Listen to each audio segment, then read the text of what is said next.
Vasaras brīvlaiks bērniem ir piedzīvojumu laiks, skrituļslides, saldējumus, peldes un pikniki. Taču līdzās priekam ir arī vērts atcerēties par kādu svarīgu nosacījumu – zobu veselību, jo tieši vasarā bērnu zobi saskars ar vairākiem izaicinājumiem. Vasara ir ļoti aktīvs laiks, fiziski, bērni ļoti daudz uzturās ārā.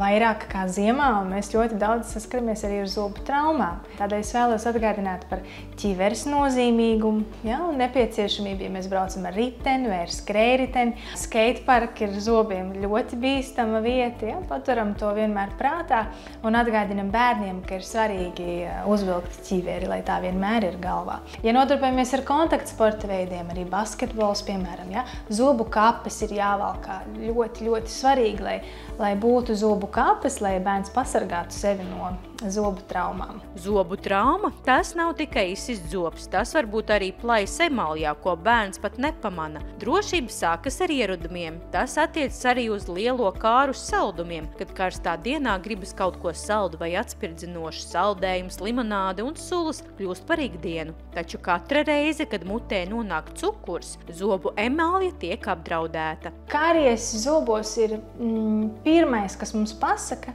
ka kaut kas mūsu uzturā nav ok. Nav cukura, nav kariese. Tas ir ļoti vienkāršs apgalvojums, un tā arī tas ir. Cukurs, končas, sulas, tas mums ir, diemžēl, jāsamazina pēc iespējas vairāk. Ja tīpaši mazā vecumā, līdz 3 gadu vecumam, Pasaules veselības organizācija iesaka bērniem nedot pievienotu cukuru vispār. Tas nozīmē ne sulas, nekādi saldumi, nekādi cepumi, nekas tam līdzīgs, līdz 3 gadu vecumam.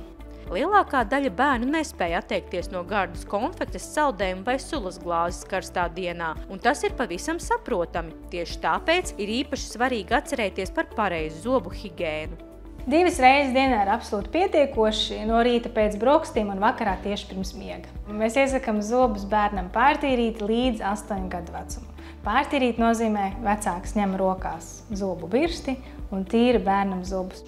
Ja vecākam izdodas bērnam zobus izdiegot, tas ir super. Mēs to varam darīt. Ja piena sakodienā ir smukas trēmas, jeb šķirbiņas starp zobiem, mums zobu diegs nav nepieciešams. Mēs ar birsti viņam ļoti smuki tiekam klāt. Tas vairāk ir svarīgi, ja ir zobu saspiestība un ja trūkst vietiņas. Vai mēs visi tiešām zinām, kā pareizi tīrīt zobus? Atgādināsim to kopā ar dakteri soli pa solim. Zobu tīrīšana. Zobu birsti liekam 45 grādu leņķī pret smaganu. Augšžoklī tas izskatās aptuveni šādi, un apakšžoklī tas izskatās aptuveni šādi. Jo tad mums birstītes ļoti labi pieguļ smaganiņām, smaganu rieviņai, un mēs zobus iztīram daudz veiksmīgāk nekā tad, ja mēs to pieliekam taisni pret smaganiņu un zobu. Zobu birsti kustinām ar mazām kustībām un lēnām virzamies pāri visiem zobiņiem. Zobu birste – tā nav tikai rīks, bet īsts sabiedrotais katrā rītā un vakarā. Un jā, ir svarīgi, kādu birstīti izvēlamies. Es vienmēr saku, laba zobu birste ir tā, kuru lieto. Ja mēs lietojam elektrisko, mums tas patīk un tas ir interesanti un tas ir aizraujošāk, super, daram tā. Bet ja mums ir arī elektriskā, kas stāv uz izlietnes malas un netiek lietota, tad no tā jēgas nav. Tādēļ izvēlamies zobu birsti, kas mums patīk, un galvenais ir to lietot. Zobu birsti ir jāmaina ik pēc 3 mēnešiem, jeb katram gada laikam mums ir sava zobu birste, un ir svarīgi, lai zobu birstes sariņi būtu mīksti. Un pat tad, ja kariesam izdevies piezakties, bailēm nav pamata. Mūsdienās bērnu zobiņus ārstē saudzīgi, bez sāpēm un ar lielu rūpību. Pasaule atgriežas pie tādas minimāli invazīvas zobārstniecības. Atgriežas pie sudraba diamīna fluorīda, kas ir karies apturēšana sākotnējā stadijā, lai viņš neprogresē uz priekšu. Mājās labākais, ko mēs varam darīt, ir samazināt maksimāli cukuru un našķošanos. Otra lieta pēc uztura ir fluorīds.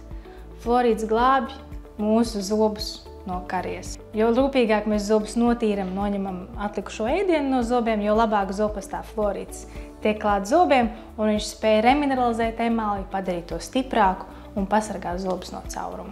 Lai vasara ir droša, saulaina un pilna priecīgu smaidu, bet ja tomēr gadās nepieciešamība ārstēt zobiņus, profesionālā Rīgas Stradiņu Universitātes stomatoloģijas institūta komanda vienmēr ir gatava palīdzēt ar rūpēm, zināšanām un mīļu attieksmi pret katru mazo pacientu.